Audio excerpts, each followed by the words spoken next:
Okay. All right. So this is, excuse me. You want to introduce her? Thank you. So this is a woman with a lot to say. I'm Annie, and this is Akil. um, Hi, nice to meet you. this is my current partner right now. Current partner. Current Trying to say partner. you have more? Like, No, I don't not have. the only one? I What do you have think? no other Alright, confirmed she made me partners. temporary right there on the podcast. Oh my Okay, god. current partner. Really? Okay, so basically, warning. This is a podcast that will talk about trauma, like sexual abuse, personal relationships, and maybe have some strong language. I'm not gonna just say general and strong because it just depends on the episode. And basically, this is an introduction to a book that I'm writing about. And in this book, basically, I am processing my own childhood trauma in the book. Um, in a way where it expressed, like, I guess the intimate details of like how I grew up, my siblings, or like any extended family, any crazy stuff that basically happened in my family. I'm writing about it, not in super detail. This is just small short stories right now. And then you can actually like check that out on my Wattpad, which I will link below. Right now I only have one chapter. It's called Parents. And that's what it's going to be for this episode, where we're just going to talk about it in general, and then you can refer back to the Wattpad to like get all the information, which actually I prefer you to watch the Wattpad, or not watch, read the Wattpad before, and then come watch the podcast with us, and I guess converse over this topic. Links Okay. to the Wattpad will be in the description below. Okay. Alright, so we are gonna go over, I guess, Parents, which is my first chapter. And basically, this is about growing up in the system, which is a term, Jesus, used to describe the system where CPS takes a child and puts the child into a new home. And basically the process of them finding a home is also considered the system, basically, because they're like going through a system of like, you have to do this and this and this. Is kind of like a process. And so I talk a little bit about that, and this is just like general for the Wattpad anyways. But yes. So you've read it. Is there anything that you can say about the first chapter maybe you thought was interesting, or you would like to talk about? Yeah. Guess we can start with what you just said. Mm-hmm. Like you said,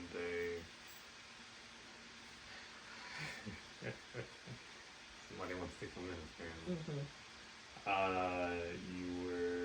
Can you, for the people that don't know, what age you were up for adoption? So I don't quite remember, but I think it was around like 2 I was going through that. I don't remember the exact time frame, but like around 2. Mm-hmm. Mm-hmm. Okay. And you mentioned how bad the system was at putting you in a good place. So, actually, no. No.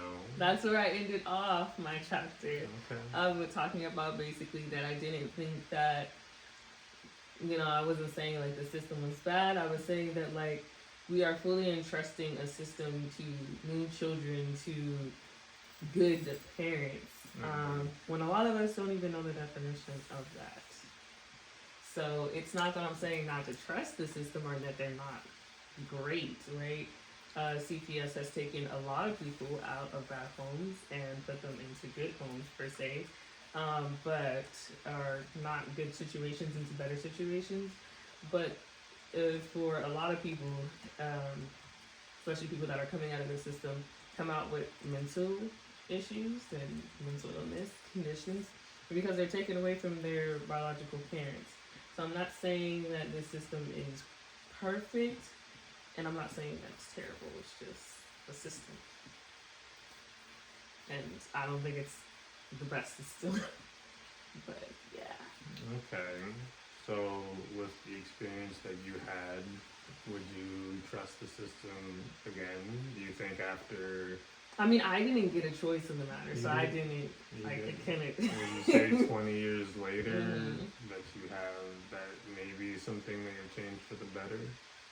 Who's to say? Like, if I was with, okay, so maybe to give detail on this situation, just in case anybody would like to know, because I don't mind sharing this. This is what this podcast is about. So my mom is actually in prison.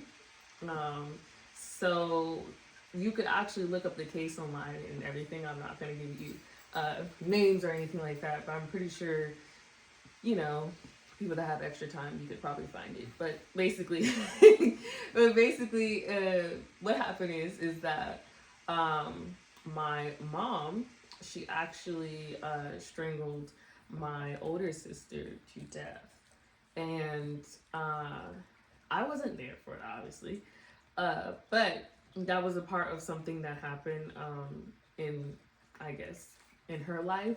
And it later on, I guess, like trickled down and affected like the family, because now she was not now, but then she was facing a case basically where she had abused, not abused, but I guess she hurt my brother, and basically some other, I guess, small instances or whatever. I don't know if you want to call them small, but some things happen, right? It's like, honestly, I've gotten so many different stories, and a lot of these are like just like off script, and they're like, just, this is my personal occurrence or whatever, right? But I really don't know what happened during those times. But basically, there was some other stuff that happened as well. So when she went in front of the judge, basically the judge was like, there's no chance you're getting your family back. There's no chance that, like, this is going to work, basically, because of the past experience that she had. And I actually haven't talked to her too much about those things because they're just so sensitive, and I've only met her once. But after, I guess, those occurrences or whatever that happened, she got put in jail. And I got removed from the home. And no, I did not get put with my father because he was overseas. And when he had got back from overseas, we were actually like gone. So I have met my father, just to put that out there. But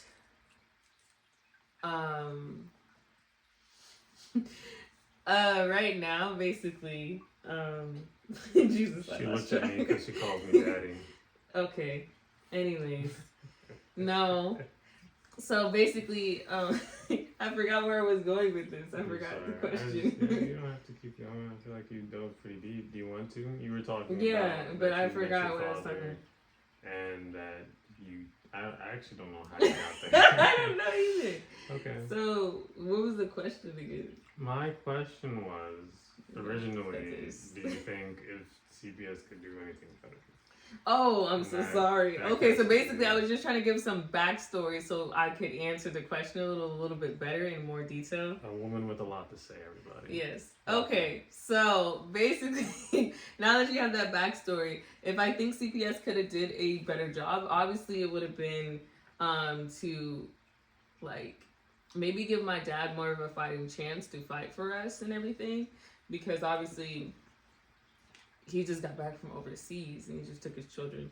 But like, I don't know if that was really the story that happened, but basically from what I know in the story, I feel like my dad should have got a fighting chance, a better chance to get us, because I felt like we would have been better off being with our biological family and growing up around them. But honestly, who's to say? Who knows? As for my mother, I don't really know her. So could I say that, like, if she got another chance, could have been better off with her? I don't know. So, yeah, those are, it's just, I don't know. That on that one. Yeah, I'd say, I do want to say that one thing I think the system is extremely broken, especially in this aspect, is that they will make it hard for people to get their children. And a lot of times it's like poor families where if they can't feed them, or even if something goes wrong for whatever reason, right? And then they give the child to somebody else, usually people, right? I can say that a lot. Usually white people. Okay. Yeah. And then pay them to take care of the child while Yeah. while So the government actual does parents- pay for you to take care of a child that is in the system, so foster care, and you also get paid if they have like, not if they have, but I don't know if they do this anymore, but basically if they have any type of mental condition or if they've been in the system for a while, it's just different basically things that can add on to the extra, I guess, that you would get every month. So that's a huge issue because you're Yeah, taking somebody's some child away. some people just want to take a child because they want the money. So that's also an issue that happens. Some of them put on a show for the interview, and then they have children that they either abuse or whatever with, or just don't care about. Sometimes a lot of children get hot from home to home to home, and that's really hard, mentally hard on the child too, because it's like, for me, even though I haven't went through too many homes, obviously. Well, not obviously, you don't know. So, yeah, I haven't went through that many homes, but... Obviously, they can tell. I don't know. It's like, you can see me.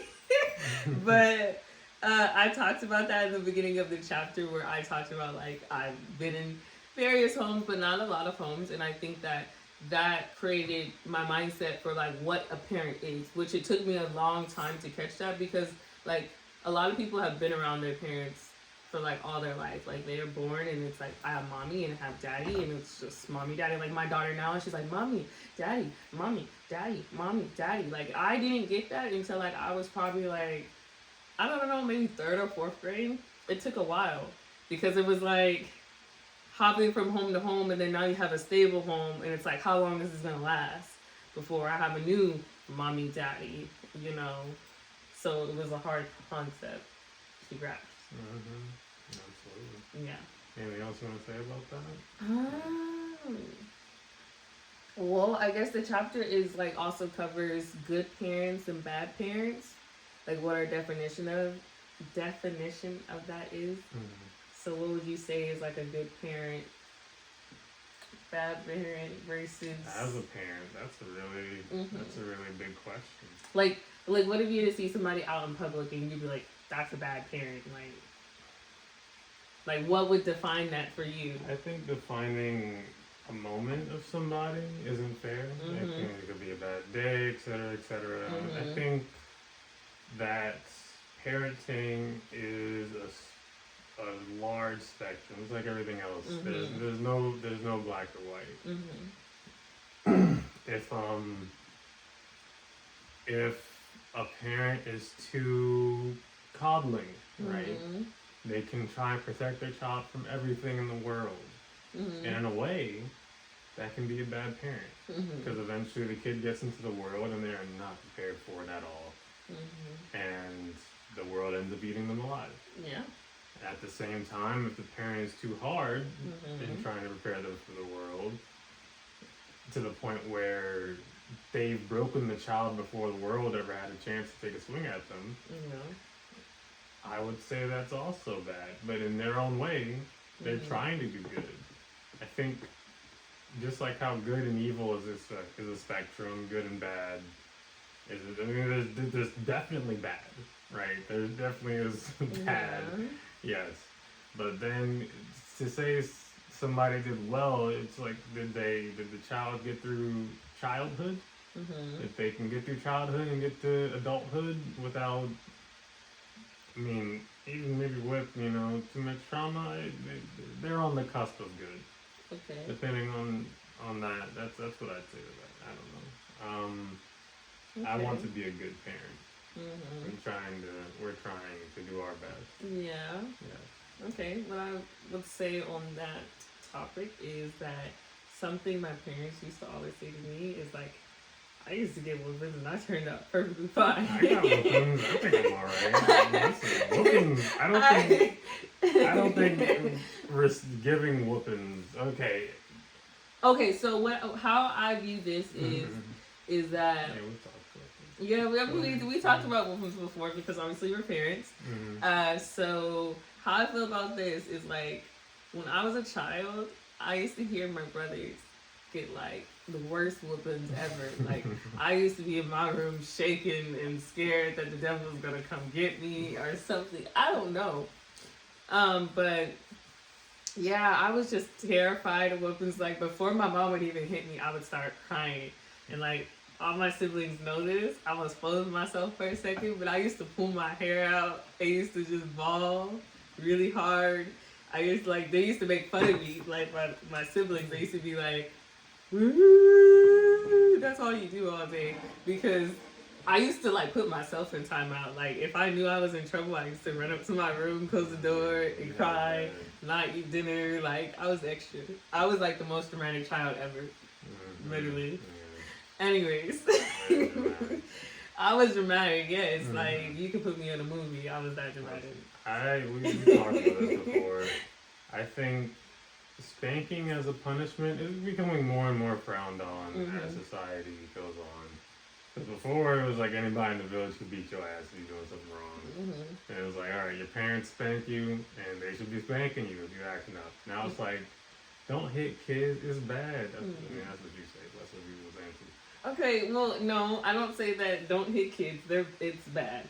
Yeah. No, we talked about this because like the thing is for me or whatever, right?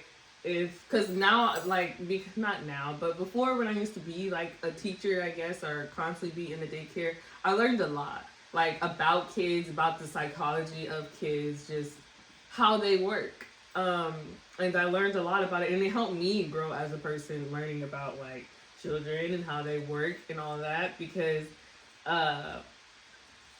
why hitting was so frowned upon now, are being frowned upon now, because all of this like new facts were coming out about children and the way their brain works and all that other stuff. So like at 2 years old, a child doesn't have a concept of sharing. They don't learn that until 4.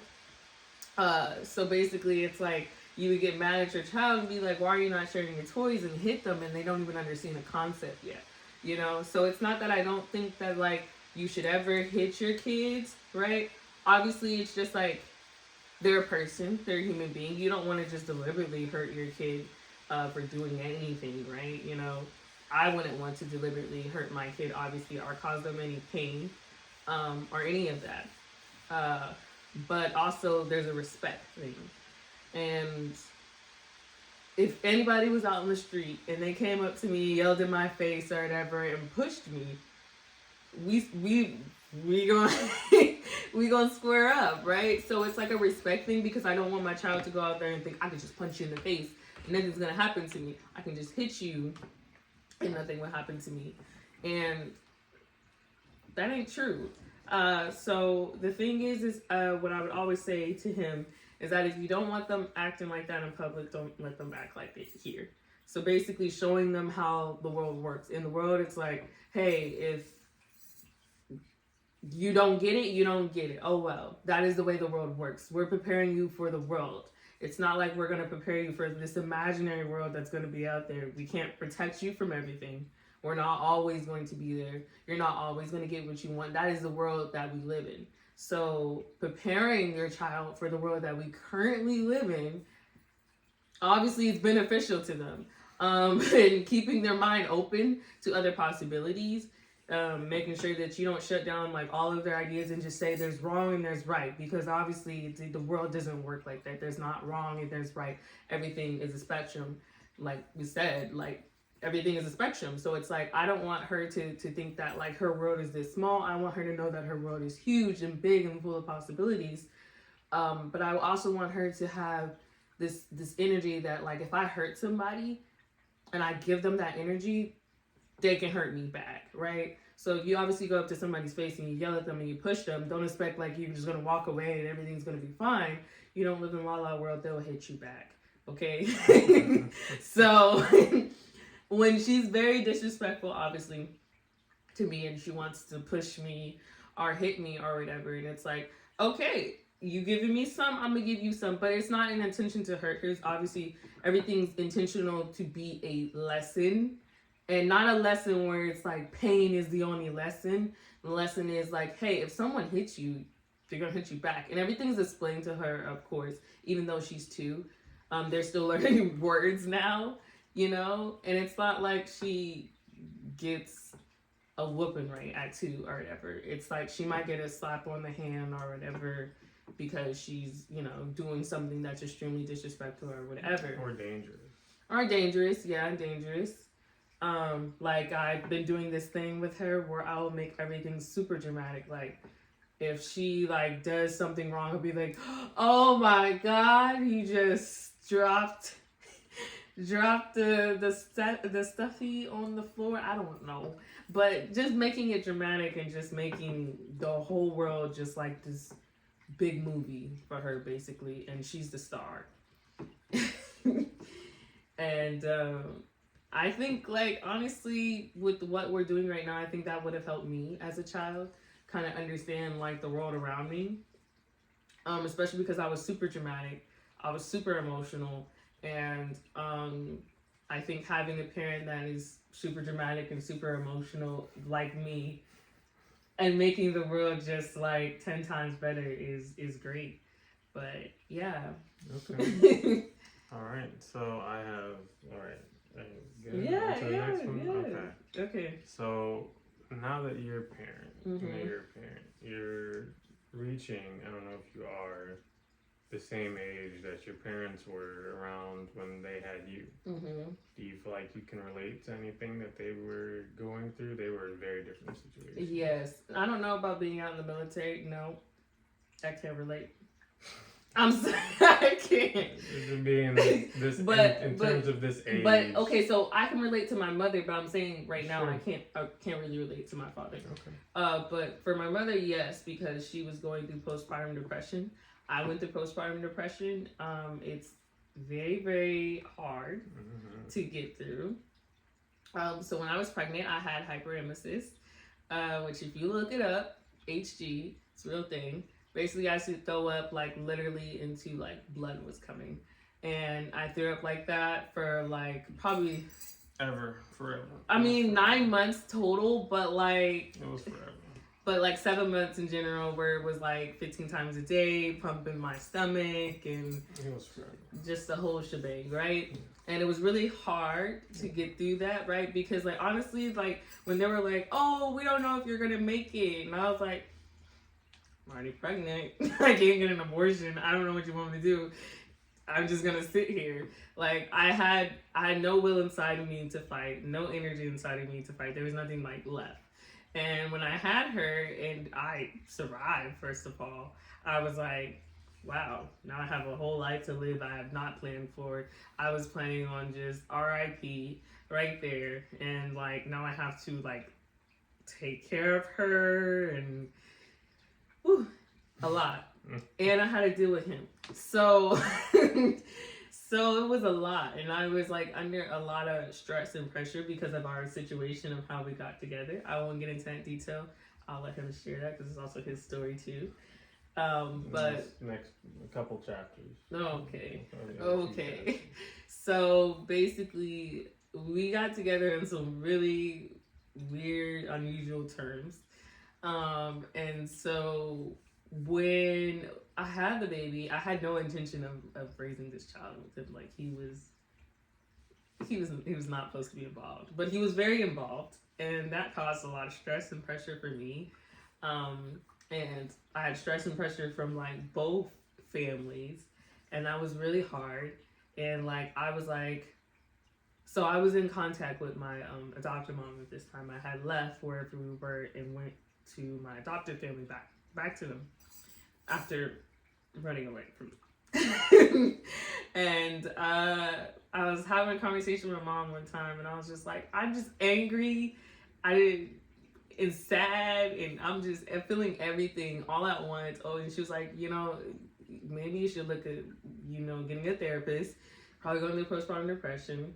And so I got my therapist, and like, after 3 sessions, I was like, I don't feel good. Like, I still don't feel better. I still don't feel great about motherhood. It's very hard for me to connect with my child and have feelings and emotions to this child because I was sick for most of the time.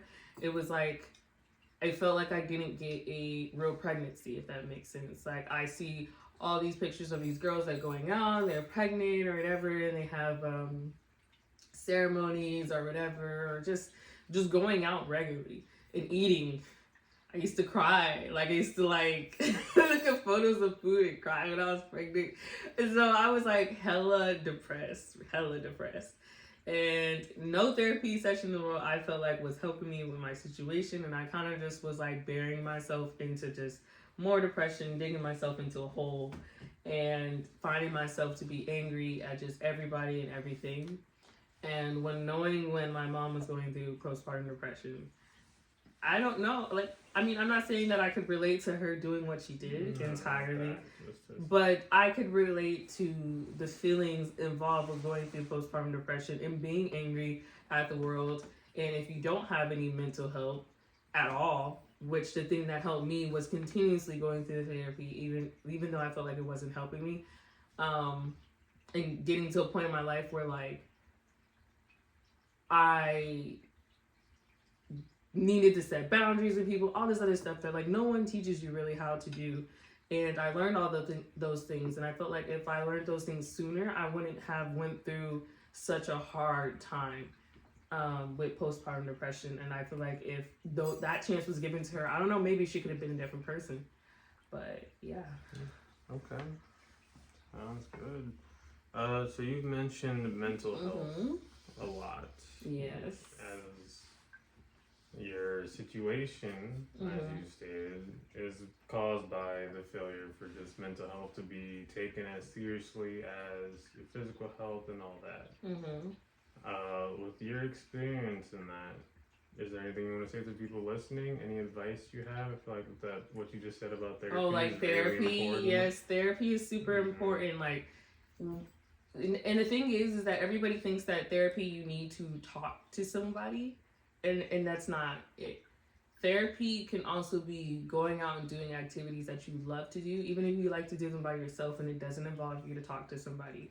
Doing art therapy, doing like pet therapy. Like, there's so many therapies out there that are like really good for your mental health, because sometimes we get in the hustle and bustle of life and we don't take a chance to go, dang, like, 20 years down the line, it's like you're basically your whole life goes into a blur, and then you look down at yourself and you're like, dang, I'm 100 and something pounds or whatever. Not 100 and something, like I'm glad you're 100 and something pounds, because I'm not. I mean, I am, but still. So like, I don't know, like 600 pounds, and I'm eating a McDonald's burger and I'm just not taking care of myself. I mean, there's times where I look at myself sometimes in the mirror and I go, dang, I'm really not taking care of myself. I need to take care of myself and my body and my physique. And you never do that with your mind, because you can't like literally see your mind, right? So you could see like an acne marker or whatever, but just taking that time to reflect on yourself and go like actually take a look in the mirror to like where your mental health is like a lot of people don't do. And I feel like therapy is that big mental check for people, of course. So yes, therapy is on the list, but also doing like mental self-care, which is like meditation, like prayer, whatever it is that you need to like have where your like mental like state is. And you can write like pros and cons of things like you do every day or whatever, and things you can work on for yourself, and actually giving yourself a reality check. Something I learned with reading tarot cards, basically, because tarot cards is my self-reflection time, is that you cannot read the cards for yourself unless you are being honest with yourself. And it's very hard to be honest with yourself and be like, dang, I just did that to that person and I was terrible. Or I really said that thing and I might have hurt their feelings or whatever. We never really self-reflect on ourselves. And self-reflection is very good for your mental health. Something also, I guess, for your mental health is like, something I would say is probably dreams. It's something that we don't take time and reflect on. Having a dream journal And not just dreams like you have like mental dreams every night, right? Not literally. Just regular old dreams that you have every night. And you probably have a dream journal for that. It's really big right now. But like dreams, like things that you want to do in your life, things you want to manifest in your life, and having those things, and like having just an area for those in your life is also very good, basically. Journaling is very good, reflecting on your day, what I did today, because your days are important. You never know which day is going to be your last. So taking that time out to be like, this is what I did today, and I did great today, and constantly giving yourself those affirmations is like extremely good for your mental health, because when you do wake up the next day, it's like, wow, I'm so glad I woke up today. Now I have all these things that I want to do and I want to complete, and I'm working towards, and I'm setting goals for myself, and I'm happy doing those things that I want to do, meeting people, or whatever it is that makes you happy. And if you don't know what makes you happy, going to therapies like that to kind of just set yourself in like, I need more time to think, and giving yourself like those opportunities are really good. But yeah.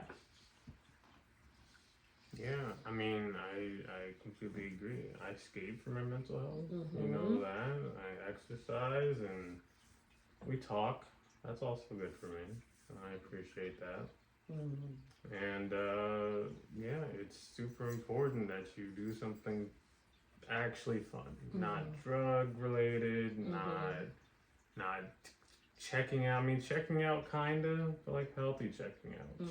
Check out. You have to check in, right, to yourself, like you're saying, self reflection. You gotta see so everything's going on the inside, and that takes you spending time with you. Absolutely. Love it. Okay. You have had multiple parents in your life, and there's often a question that, I don't know, maybe scientists or something, who cares, have, which is nature versus nurture. What decides, what has power over a person's outcome or adulthood? Do you think that the nature of your birth parents reflects you more now, or the nurture of your adopted parents? Okay. All right. I'm going to go over this really quick. For people that don't know, nature versus nurture describes the question of how much a person's characteristics are formed by either nature or nurture. Nature means innate biological factors, namely genetics, while nurture can refer to upbringing or life experiences more generally. So in short terms, nature being like if you grow up with your parents, right, your biological parents, and nurture being like if someone adopted you.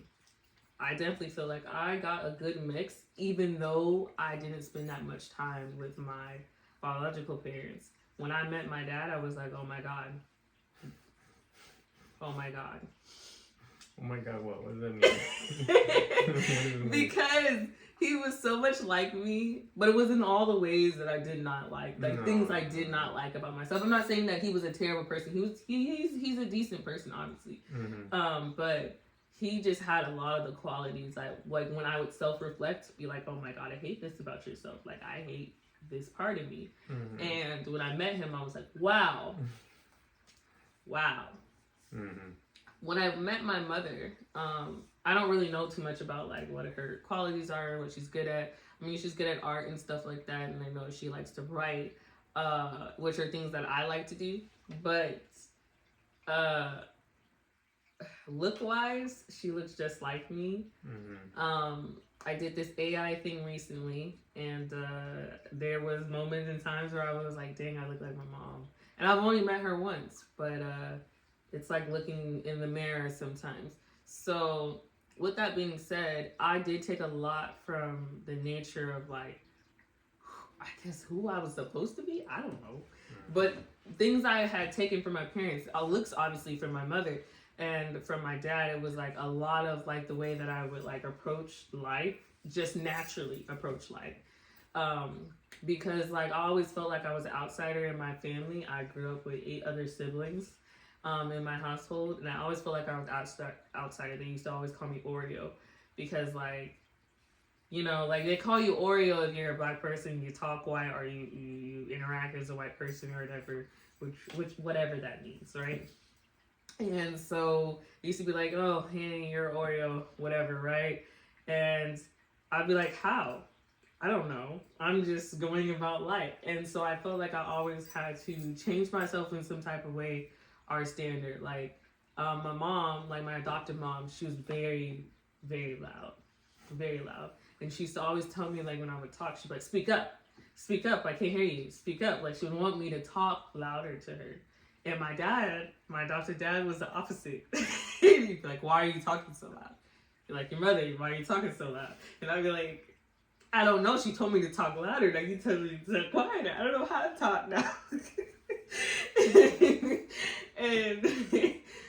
and I feel like that affected me a lot later on in life, where, like, with him, he doesn't like things to be loud, like as loud. And I love loud. Like, I like loud music. I like having loud sound around me. Like, when I feel like I'm at my happiest, when there's like a bunch of noise and commotion going around and there's lots of things. I like that because I grew up in a household with 8 other children. So that's all that was going on. It was like a literal circus every day. And like, I was able to still focus on my writing, homework, everything else. So it's like, I can focus in that.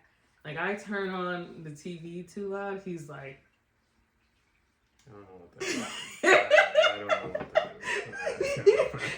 I don't know what she's trying to say. No, I'm not trying to say anything crazy. I'm just trying to say that, like, basically, he gets, like, squirrel brain, basically. He can't focus, and I can focus with that. Yeah. Like, you know, whenever I do my homework and I put on YouTube and I'll put like the YouTube on, it helps me focus. Like, I remember this teacher when I was like younger or whatever, he wanted to teach us that, like, basically listening to like music or hip hop music versus classical music and which one you do better at. I actually did better in the hip hop music, and he was, how can you focus in that? And I'm like, because I have 8 other siblings. How else are you supposed to focus? Like, you gotta learn to work with what you got. Everybody else probably. Yeah, so it's definitely made me who the person I am today, both ways. Because, like, the nature part of me is like, okay, so here's something that I believe in that I'm gonna like shoot out really quickly, is that you do not have to be a product of your childhood, right? Cards that you were dealt are the cards that you were dealt, and you had no control of those cards. But at the same time, you can play those cards, and you just got to be smart about how you play them. So there's that. Food for thought. So definitely, I had no control of the cards I was dealt, but also I learned how to play them, if that makes sense. And, like, thing I hated about myself is that whenever I would get into groups at school, I would always find myself, like, working by myself. Like, even though I was in a whole group, I was like, there's 3-4 of y'all, I'm doing all of the work, right?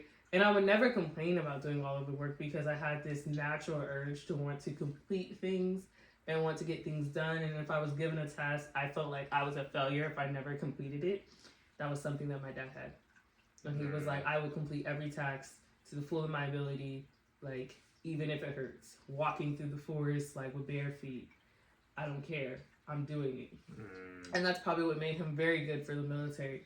But for me, I hated that quality about me. I was like, I hate doing all of the group projects by myself and feeling like I have to complete this because it mentally makes me feel good. I don't know why.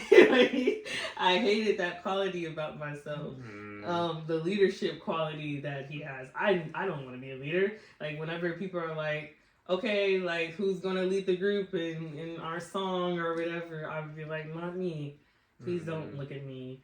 And, like, I never wanted to have a solo. I never wanted to be the center of attention. That's never how I wanted it to be. But, like, they'll be like, you're really good at the solo, but you're really good at doing this. And I'll be like, I don't know. Like, there was a chance where I had gotten an approach to be on TV for the news. And they were like, you are, like, great. You're such a great writer. You have a great way with words, all this stuff. Let's put you on the news. And I was like, no, they was like, you literally just have to talk for 5 seconds. We just need 5 seconds. And I looked over the script and I was like, I can't do this. I can't.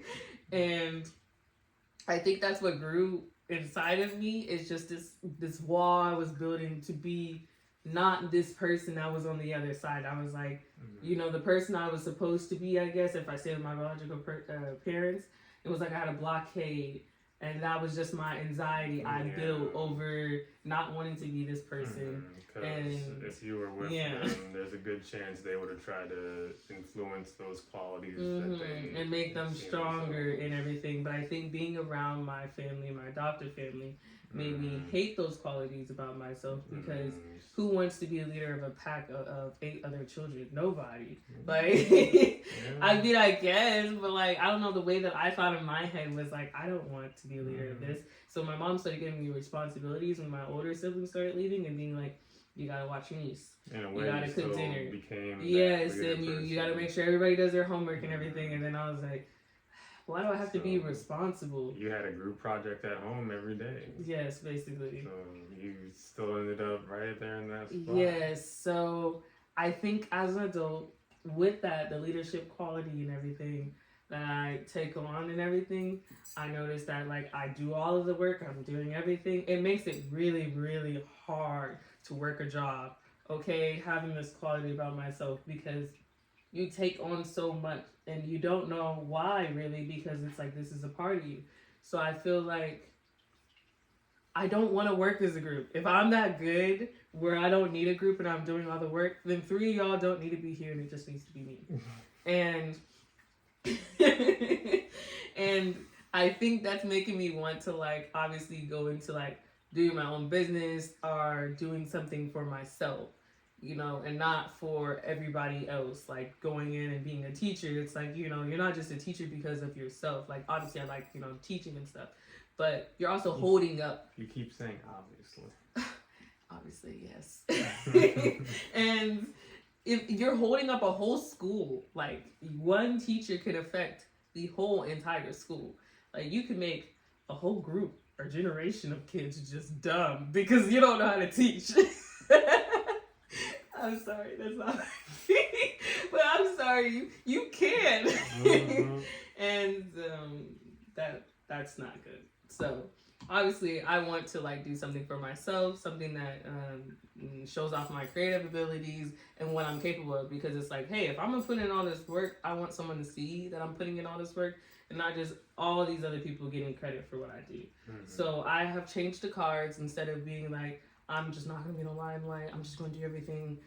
No, like, it's me. My name is on the book. Nobody else is. Yeah. Okay. So when you don't see my name in the description okay. of the video. Okay. Okay. No, I like that. Well, the answer to the question of nature and nurture is always both. Yes. In many cases. It's a stupid question in some ways, but I thought it would be good to ask. You answered it very well. I like that. Okay. What else you got for me? After writing the chapter, your first chapter, I know you have a lot more to write. Yeah. But after this one, parents. Is there anything that you would want to say to your parents at this point?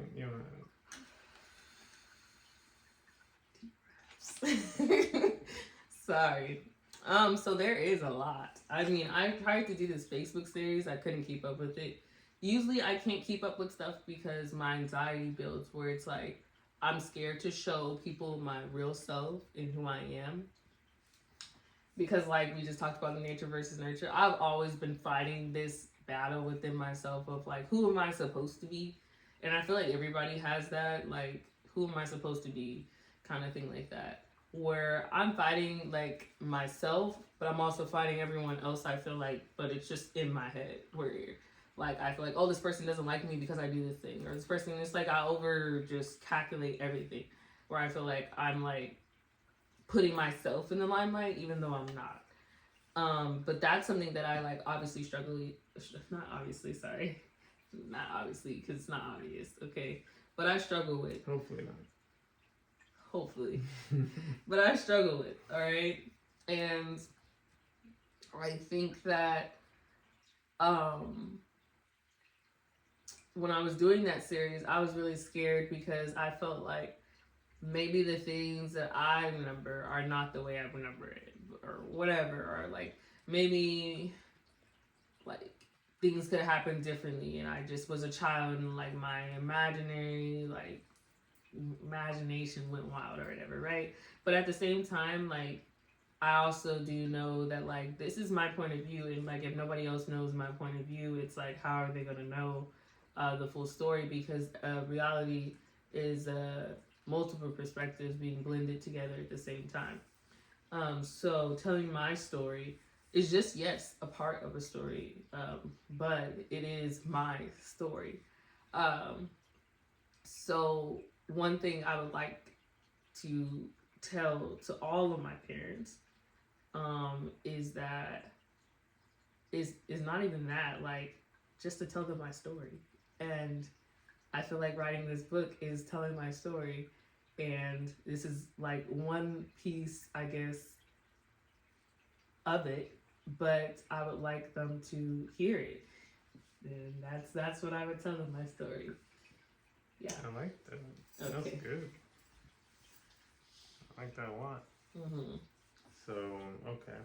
We are at 46 minutes. How Okay. long do you want to go? We do an hour. I think an hour is good. Strong out. Alright. So next, I have, you have had multiple parents, and in some ways, they have, I don't know if you'd say failed you or let you down in various circumstances, right? Do you feel like you, even if it may be a tad bit subconscious, but do you have any inkling that you are still looking for a parental figure, in a way as somebody that you can put your faith in, that won't let you down, or that won't fail you, even if it's to no fault of their own? So, yes and no. Yes, because everybody wants someone to look up to, like an idol or somebody that they can believe in, or hope is all perfect and great and they do nothing wrong, basically. Just having a person like that in your life is amazing. But in all reality, like, those people don't exist. Like, I used to be a big fan of Hannah Montana. And, like, Hannah Montana was my idol. I was like, I'm going to be Hannah Montana. I'm going to be a singer. I used to be in the closet singing every Hannah Montana song because I thought I was going to be the first black Hannah Montana. And that was my idol as a kid, was Hannah Montana. Then whenever she became Miley Cyrus, I was like, what is it? Like, my mom was like, first of all, Hannah Montana never existed. It's always been Miley Cyrus, and never Hannah Montana. And I was like, wow. Like, my dreams were shattered. Like, I got rid of everything Hannah Montana after I knew that, like, this was, like, a fake persona that you put on. Like, when I would see actors on TV, like, I always thought, like, you are that character and you stay that character. Like, you know, you ever seen, like... But her real... But okay, but... Miley Cyrus in the show, that was her real life. That it was in the show. See, what? That didn't register for me. What? It didn't register for me. That she was a regular girl that would perform at concerts and go by a different name? Yeah, no. That didn't register for me. So when she was the real girl performing at concerts, she was like, she ain't really Hannah Montana. No, I mean, I felt like, yes, Hannah Montana had another disguise that she would put herself in, but I never felt that, like, she was Miley Cyrus. Like, you know what I'm saying? Like, Hannah was Miley, not that Miley was Hannah. I don't know. I thought they were both Hannah. Like, I was just like, she's Hannah all the time. She's just a different Hannah sometimes. Like... Anyways. Wait, did you see the whole show? I saw it. I saw the show. Anyways. No, I understood the premise. Okay. I understood it. I got you. I got it. But I was just like, Miley doesn't exist in my head. Okay. Like, you're only one person, and that person is Hannah Montana. It's just like, okay, so if a 4-year-old goes to Disneyland and they see Elsa. And Elsa takes off her mask or whatever, or like she snatches the wig off, right? And she's just like, Just she shattered. lets it go. And she Mhm. goes, yo, what's up? The kid is going to run away and scream and be terrified for the rest of their life. They're going to be like, Elsa took her head off. Like, you know, like, what if it was like Elmo or something and they just took it was like a human under and they're like, oh my god, you just decapitated. That's how I felt for Hannah Montana. It was like, dang, she's not Hannah Montana. Okay. So having an idol like that is great, but it is very shattering once you know that those people do not exist. Elmo does not like literally walk around and he's like a little red monster that like that would be terrifying. First of all, never meet your hero. But yes. So just having an image in your head like, wow, I could be this person, I could be so great like this person, and at one point in time in your life, it's gonna get shattered, right? Because people are people, they make mistakes, they're not perfect. So with that being said, like, yes, that would be great to have, but it doesn't exist. So that's where the no comes in, because it's like, I don't even want to have an idol like that and be like, I want to be like this person or whatever. It's like, I might like a lot of qualities about people and be like, oh, I like all these qualities about this person or whatever, but I know that like, at one point in time, you're going to fail me. So I can't believe in everything that you do, if that makes sense. But yeah, I guess that's like to kind of generally answer the question. I don't think it wasn't super general. So just to follow up on that, I feel like you, in a lot of ways, religion kind of acts as that parent, that hero for a lot of people. This isn't in this chapter, but I'm sure it'll come up. So let's give a little, not spoil it, but a little, throw it out there. You grew up in a religious household, right? Do you feel like you aren't very religious at this point? Obviously. No, I'm not religious at this point. And I mean, I'm more spiritual than religious because, yes, I grew up in a very religious household, but that is not what did it for me. That made me hate religion, if that makes sense. I didn't know you hated religion. It's not that I hated religion. Okay, so I wouldn't say I hate religion, but like I just don't want to go into a church, basically. And it's not because like I went to church as a child and it made me like hate church or not want to go to church, right? I loved going to church and being around people and being in the commotion of people. I just didn't want to help with anything or do anything active in the church. I just wanted to be around people. Like, I like being around people.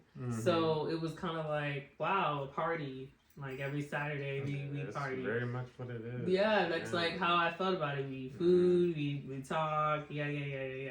So it's like the churches did not make me hate religion or like not dislike going into the church. But because I was exposed to a lot of religion or whatever, I had a lot to think about. It's like if someone gave me a book and was like, read over this and then tell me what you think. I felt like they gave me that as a child because I was like exposed to it so much, right? To that religion anyways. Are you talking about the Bible literally? No. I'm talking about like the religion itself. It's like if somebody wrote a book about that religion and gave it to me, it's because all of those experiences I had in that religion built up to being like a book of something I could review. If that makes sense. And so because I was also isolated from other people that weren't my religion or whatever, it gave me a better review of like, this is how I grew up and this is how other people are, right?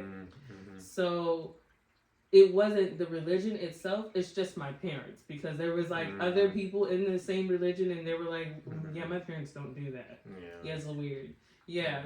And I was like, okay. Like, you know, I had a better idea of like, okay, there's something going on with my parents. It's not about the religion, if that makes sense.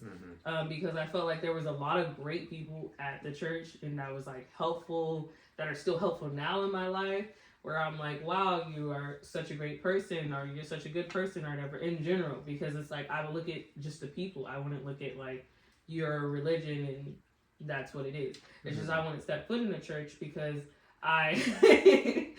I don't want to, how can I say, set myself up with something I don't believe in, first of all. Because, like, now if I was to go listen to a sermon, I'd be like, what are you talking about? Like, literally none of this makes sense. It doesn't add up. Because I have so many questions where it's like, how does this make sense, right? Because with the Bible, we are also saying, hey, there are outside forces out there, right? Like in the spiritual realm, and we know it exists. So we know that exists, then we know more exists. You know, there's more outside of than Christianity, and there's a God, and there's a devil, and there's angels and demons, whatever. We are saying and accepting in general that there is a whole spiritual realm out there, like beyond the physical. So when you're saying that to me, that makes me go, okay, this is a nice point of view, but there's more to this, you know? And so it's like, it's not because like I hate what I see, but I feel like there's more to what I see. And when you're telling me that like, oh, there's this door and it leads out here, there must be other doors. And where do they lead? And I want to explore those doors. I don't want to just stay on one door, open that, see what's in there, and stay in there forever, you know? Mm-hmm. But, yeah. That's how I feel about religion. Yeah. I think that's a good way to put it. I had a, it's not about me, but just want to admit. You know, no, go. I'm saying yes. No, it's not about you. No, go. I I'm just had trying to say go. I think it was like an Asian religion class in college where we like shotgun through like maybe I think there were like 10 total in the course, different religions, and we went over the gods and the name of the religion and all that. So I think it's interesting to think of them as stories and principles that specific people in that area needed to go by in order to excel as into society. So putting it like that, like, yeah, considering everything out there and then going in that narrow box and saying that I'm comfy here, this is all I need, does seem kind of restrictive. Okay. You can't have a lot of fun. All right, I think we got time. Well, yeah, I think that's good. Okay, good. hey, okay. I think that's good. I do have a lot more to say because I am a woman with a lot to say. So I will be making my second chapter by the end of this coming week, and then we will be back again, I guess, to. We're gonna record on Saturday, I guess. That could be our day where we record. It's Saturday, right? Okay, so we're gonna come and record either Saturday or Sunday, and we're gonna record our second episode. You can check us out there. Do we want to shout out some social media? Oh yeah, shout out all the social media. Shout out everything. So shout out to you. What's your name on YouTube? YouTube, I don't know, but I know my Instagram is cosmic_BUT. No, BU2.